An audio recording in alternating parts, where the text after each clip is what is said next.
నమస్తే, welcome to our channel. నేను మీరా. మాజీ సీఎం జగన్మోహన్ రెడ్డి గారు ఆయన సొంత నియోజకవర్గమైన పులివెందులలో ఆయన కార్యకర్తలను కలవడానికి విఐపి పాసులు అంటూ ఒక కొత్త నియామకాన్ని అయితే ముందు పెట్టారు. ప్రధానంగా దీన్ని ఎద్దేవా చేస్తూ నారా లోకేష్ గారు కూడా ఒక ట్వీట్ చేశారు. అయితే జగన్మోహన్ రెడ్డి గారికి ఎప్పటి నుంచో ఉన్న ఈ అపనమ్మకం కార్యకర్తలను కలవరు అన్న దానికి సంబంధించి ఇప్పుడు ఈయన తీసుకొచ్చిన ఈ కొత్త ఫార్మాట్కి ఏంటి అర్థం, ఏంటి తాత్పర్యం అనే అంశం గురించి మనతో మాట్లాడడానికి ప్రముఖ పొలిటికల్ అనలిస్ట్ కేఎస్ ప్రసాద్ గారు ఉన్నారు. ఆయనతో మాట్లాడదాం. సార్ నమస్తే. నమస్తే అండి. ఎప్పటి నుంచో ఆయనకు ఒక ఉంది సార్ అంటే కార్యకర్తలు సరిగ్గా కలవరని పట్టించుకోరని ఇలాంటివి ఉన్నాయి. బట్ ఈయన ఈ విఐపి పాసులు అంటూ ఆయన ఒకటి తీసుకురావడాన్ని చాలామంది ఎద్దేవా చేస్తున్నారు. ప్రధానంగా దాని యొక్క తాత్పర్యం ఏంటి? ఆయన కార్యకర్తలకి ఆయనకి విఐపి ట్రీట్మెంట్ ఇస్తున్నాడు వాళ్ళ పార్టీలో. ఇన్నాళ్ళు ఒక అపవాదం మోసాడు కదా, ఎవరిని కలవడనో లేకపోతే కార్యకర్తలను పట్టించుకోలేదు అన్న దగ్గర ఆ మొన్నటి నేను బ్రేక్ చేస్తూ కార్యకర్తలకి విఐపి ట్రీట్మెంట్ ఇస్తూ విఐపి పాసులు ఇచ్చి కలుస్తున్నాడు. అందులో ఆ కోణంలో చూడండి, ఆయన కార్యక్రమాలు ఏం చేసినా సరే వీళ్ళకి ఎద్దేవా చేసుకుంటూ కాలక్షేపం చేసుకుంటూ ట్వీట్లు పెట్టుకుంటూ తిరుగుతూ ఉంటారు. Let them pass their own time. 15 నెలలు బట్టి టైం పాస్ చేస్తూనే ఉన్నారు, చేయమనండి. అంతకన్నా ఇంకేం కొత్తదనం ఏం కనబట్టలేదు నాకు దాన్ని. ఇప్పుడు ఆయన నియోజకవర్గంలో ఆయన మొన్న పులివెందుల ఎలక్షన్లో ఓటర్లకు జరిగిన అన్యాయం ఏంటో, ప్రజాస్వామ్యంలో ప్రజలు లేని ప్రజాస్వామ్యం నెలకొల్పినందుకు ఖచ్చితంగా ప్రజలకి మీకు నా దృష్టిలో విఐపి అని ట్రీట్మెంట్ ఇస్తున్నాడు ఆయన. తప్పే ఉంది దాంట్లో? మీరు విఐపి ట్రీట్మెంట్ పులివెందులు నిజమైన ప్రజలకు ఇచ్చి ఉంటే ఆయన విఐపి పాస్లు ఇచ్చుకోవాల్సిన అవసరం ఉండకపోయింది. ఎప్పుడైతే మీరు విఐపి ట్రీట్మెంట్ ఇవ్వకుండా నాన్ లోకల్తో లోకల్ ఓటర్లని జస్టిఫై చేసినప్పుడు లోకల్ ఓటర్స్ నాకు విఐపి అన్న ప్రాస్పెక్ట్లో ఆయన జస్టిఫై చేసాడు. అంతకని అందరికీ వర్తిస్తుంది అంటారా విఐపి అన్నది? అందరికీ వర్తించాలి. విఐపి ట్రీట్మెంట్ ఇవ్వాలి కదా. వాళ్ళు అక్కడ వెళ్ళి ఓటేస్తే ఏమైందో నిజమైన రిజల్ట్ వచ్చిందును. పులివెందుల కాని వాళ్ళతో స్థానికేతలతో జరిగిన ఎలక్షన్లప్పుడు నా స్థానికులు నాకు విఐపీలే అన్న కోణంలో ఆయన విఐపి పాసులు ఇస్తున్నాడు. తప్పే ఉంది దాంట్లో? అంటే ఆయన ఎజెండా అదే ఉండొచ్చు అనుకుంటున్నారా? ఆయన ఎజెండా ఏముంటుందో ఆయన్ని పిలిచి అడగండి. నన్ను అడిగితే నేను ఎలాగే చెప్తాను. ఆయన ఎజెండా ఏముంటుందో నాకైతే నాతో డిస్కస్ చేయడు కదా ఆయన.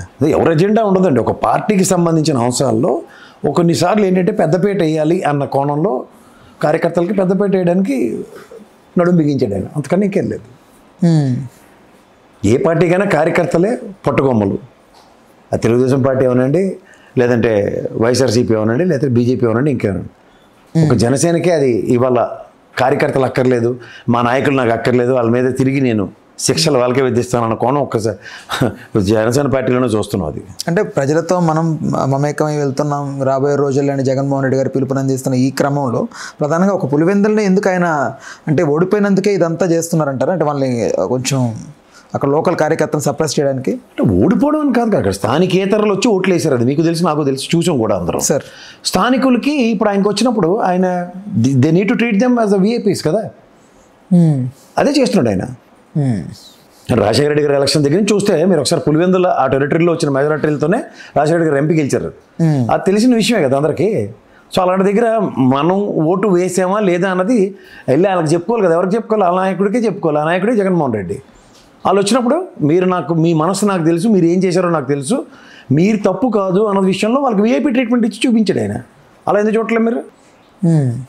ఇప్పుడు ఓటమి తర్వాత కార్యకర్తలు కలవడానికి వస్తే ఓకే, నిజమే ఓడిపోయాం కాబట్టి మీరు అలా వచ్చి ఏం చేశారా ఓటేయకుండా, ఇది మన అడ్డ ఇలా చేశారేట అని అడగడానికి ఛాన్స్ లేదు కదా. ఎందుకంటే రివర్స్ అయింది అక్కడ. ప్రజలు లేని స్థానిక ప్రజలు లేని ప్రజాస్వామ్యాన్ని నెలకొల్పబడింది అక్కడ వ్యవస్థలతో. దానికి మనం ఏం చేస్తాం? ఆంధ్రప్రదేశ్ రాజకీయాల్లో టాక్ ఆఫ్ ది టౌన్ అంటే ఒకటి అమరావతి, లేకపోతే ఈ పులివెందులు అనేట్లుగా ఎస్టాబ్లిష్ అవుతూ ఉంది సార్. ఏం ఎస్టాబ్లిష్ అవ్వట్లేదు, టైం వేస్ట్ కార్యక్రమం రెండు ఏమి జరగట్లేదు అని అర్థం. జడ్పీటీసీ వల్ల అక్కడ ప్రపంచం ఏం తెరబడిపోదని అర్థం. అలాగే అమరావతిలో తట్టడం మట్టి ఇట్లేదని అర్థం కూడా కృష్ణగిరి కనబడుతుంది. ఏముంది అది talk of the town most happening థింగ్స్లో మాట్లాడితే ఏం చెప్పాలా? రెండింటి దగ్గర ఏం జరగట్లేదు. దానివల్ల ఏం ఉపద్రవం లేదు, దీనివల్ల అంతకన్నా పరిగెట్టి ముందుకెళ్ళింది ఉదంతం లేదు. నీళ్ళు తోడుకోవడం, కంపలు కొట్టడం తప్ప. సో ఓవరాల్గా దీనికి ఏం ముడిపెట్టలేము సార్. ఒక పార్టీ నియమావళి ప్రకారం, నిబంధనల ప్రకారం how they are treating, how they are reciprocating, అది చాలా ఇంపార్టెంట్. అందుకని ఇంకెళ్ళారు. అంటే ప్రధానంగా ఇప్పుడు పులివెందులకు సంబంధించి కార్యకర్తలు ఎలా ముందుకెళ్ళబోతున్నారు? జగన్మోహన్ రెడ్డి గారి పిలుపు ఎలా ఉంటుంది అనుకుంటున్నారు? ఇంకేంది పిలుపు? ఇప్పుడు ఎలక్షన్స్ లేవు. నెక్స్ట్ వచ్చి స్థానిక సంస్థల ఎలక్షన్లు. స్థానిక సంస్థలు వచ్చినప్పుడు వచ్చినట్టు జమ్మలమడుగు నుంచినో పక్కనున్న నియోజకవర్గాల నుంచి వచ్చి ఓట్లు వేయడానికి అవకాశం ఉండదు కదా. జమ్మలమడుగులోనే ఎలక్షన్లు అవుతాయి. వాళ్ళ ఓట్లు వాళ్ళే వేసుకోవాలి అక్కడ. అలాంటి ఎలక్షన్ జరిగినప్పుడు ఎవరు ప్రతిభ పట్టవాలి ఏంటో ప్రజలు గుర్తించి చెప్తారు. అప్పటిదాకా ఓపిక పట్టడమే. సబబుగా జరుగుతాయని నమ్ముతున్నారా సార్ స్థానిక సంస్థల ఎన్నికలు? నేను ప్రజాస్వామ్యం మీద మీకు విలువలు ఉండి వ్యవస్థల మీద గౌరవం అంటే జరుగుతాయని అనుకోవాలి. జరగవు అని కూర్చుంటే నేనేం చేయలేను, మీరు ఏం చేయలేరు. వ్యవస్థలు అది తప్పుసారి చేస్తారు, తప్పుసారి దిద్దుకుంటారన్న ఎక్స్పెక్టేషన్స్లో ఉండాలి ఎవడన్నా.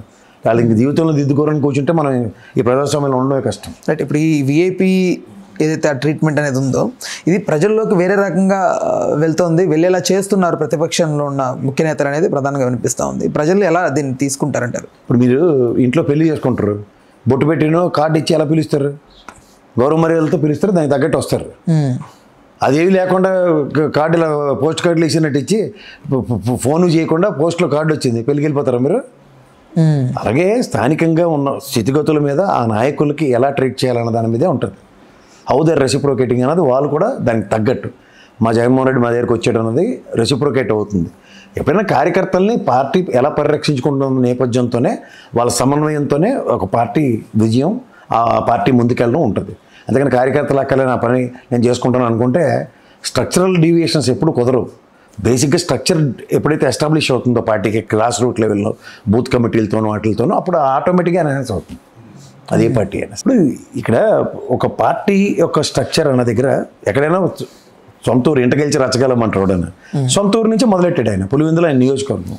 అక్కడికి వెళ్ళాడు వాళ్ళ నాన్నగారికి నిన్న నివాళులు అర్పిస్తూ. అక్కడ జరుగుతున్న దీంట్లో జెడ్పీటీసీ ఎలక్షన్స్ ఓడిపోయిన తర్వాత ప్రజలు తిరిగి వచ్చి సమాధానం చెప్తారు కదా, సార్ ఎందుకు ఎగ్జామ్ తప్పామని మీ నాన్న అడిగినప్పుడు ఏం చెప్తావు? నేను ఆ సబ్జెక్ట్లో వీక్ ఉన్న ట్యూషన్ పెట్టి నేను జాయిన్ అవుతాను. అలాగే వాళ్ళు కూడా ఎక్స్ప్లెనేషన్ ఇచ్చుకుంటారు కదా అధినాయకుడికి. ఏమని ఇస్తారు? సార్ మమ్మల్ని తీసుకెళ్లకుండా, మమ్మల్ని ఎలక్షన్ చేయనివ్వకుండా, ఓటే అయినివ్వకుండా ఎలక్షన్ పులివెందులు ఓడిపోయామని చెప్తే ఎలా భరించగలం సార్? మా మనోభావాలు కూడా గాయమైనప్పుడు ఓదార్పుగానే చెప్తాడు అతను. ఆ ఓదార్పుగా విఐపీ ట్రీట్మెంట్ ఇచ్చి చూపించడానికి విఐపీ పాస్లు ఇచ్చి, అది కార్యకర్తలకి అదేంటి మనం ఓడిపోయినా సరే మన నాయకుడు మన ఈ విధంగా గౌరవిస్తున్నాడు అన్న కోణంలోనే చూడాలి దాన్ని. అంతకన్నా దాంట్లో ఏమీ రాకెట్ సైన్స్ ఏమి ఉండదు. ఏ పార్టీ అయినా కార్యకర్తలకి ఎప్పుడైతే పెద్దపేట వేస్తుందో అది 10 అంతలు పెరగడానికి బ్రహ్మాండంగా ఉపయోగపడుతుంది. ఇప్పుడు పులివెందులలో జరిగినప్పుడు మిగిలిన నాయకులు కూడా అలాగే విఐపీ ట్రీట్మెంట్ అని కార్యకర్తలకు ఇవ్వాలని ఒక అధినాయకుడు కోణంలో అతను ఎప్పుడైతే చేసి చూపించాడో మిగిలిన 174 నియోజకవర్గాలకి అదే వర్తిస్తుంది కదా. అదే సార్, ఇప్పుడు కంపారిటివ్లీ అదర్ పార్టీస్తో పోలిస్తే చాలా వరకు కార్యకర్తల్ని ఆచి తూచి లోపలికి రానివ్వడం కానీ మాట్లాడడం కానీ పెద్ద పెద్ద నాయకులు చేస్తూ ఉంటారు. బట్ జగన్మోహన్ రెడ్డి గారు జనరలైజ్ చేసి ఇక్కడ అందరినీ ఒక తాటికి తెచ్చి కలుస్తున్నారనేది ఒక గుడ్ మూమెంటే కదా. బట్ దాన్ని కూడా ఎవరైనా సరే నాయకులు తెలుగుదేశంలో చంద్రబాబు గారు కూడా కార్యకర్తలను కలిసిన ఉదంతాలని ఇప్పుడు ఆయన మైక్ పెట్టుకుని మరి ప్రతి ఒక్కరిని వెళ్ళి కలుస్తున్నారు.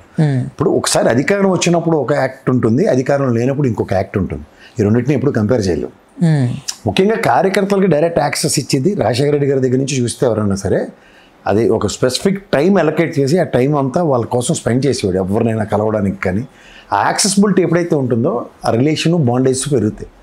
యాక్సెసిబిలిటీ డినై అయిందనుకోండి దానివల్ల వచ్చే కష్టాలు వేరేగా ఉంటాయి. అందుకని నాయకులకి అధినాయకులకి కార్యకర్తలతో ఎంత మమేకం అవుతారో అన్న దాని మీద చాలా ఉంటుంది. 190 మందికి తెలియని విషయం ఏంటంటే almost most of the politicians they start their activity around 4-5 o'clock in the morning. పొద్దున్న 9 లోపునే అందరూ కలిసేయడం అన్ని కార్యక్రమాలు చేసుకొని వీలైతే వచ్చిన వాళ్ళతో చాలామందితో బ్రేక్ఫాస్ట్లు అవి చేసే కార్యక్రమాలే ఉంటాయి. ఉండి అక్కడి నుంచి వాళ్ళ రెగ్యులర్ యాక్టివిటీ స్టార్ట్ అవుతుంది. చాలామంది ఏమనుకుంటారంటే వీళ్ళు రాజకీయాలు అంటే ప్రజలను కలవరు ఇలాంటివి కాదు. వాళ్ళు ఒక స్ట్రింగ్ లీడర్స్ని క్యాడర్ని కంటిన్యూస్ 24/7 యాక్టివిటీలోనే ఉంటారు. అందులో ఓన్ నియోజకవర్గాలకు వెళ్ళినప్పుడు అయితే ఇంకా ఇంకా ఇంకా చాలా డెడికేటెడ్ టైమ్స్ ఉంటాయి వాళ్ళకి. సో అదే చేస్తారండి ఎవరైనా. పులివెందుల్లో ముఖ్యమంత్రి స్థాయిలోనూ ఒక మొత్తం మిగిలిన రాష్ట్రాంతటికి ఒక పార్టీ అధ్యక్షుడి రోల్లోనూ హార్డ్గా వెళ్తూ ఉంటాడు ఆయన, రేరెస్ట్గా వెళ్తూ ఉంటాడు వాళ్ళ నాన్నగారి కార్యక్రమాలకు కానీ లేదంటే నియోజకవర్గ పర్యటనలు. అలాంటప్పుడు అందరితో మమేకం అయిపోతే మిగిలిన టెన్యూర్ అంతా అతని మీద రెస్పాన్సిబిలిటీ పెరిగిపోతుంది కదా. అందుకని ఆ వెళ్ళిన ప్రొడక్టివ్ టైంని బ్రహ్మాండంగా యూటిలైజ్ చేస్తారు అందరినీ కలుస్తూ. అలాగే చూడాలి, అంతకని ఇంకెళ్ళి. హలో, తెలుగు రాజ్యం ఛానల్ చూస్తున్నారా?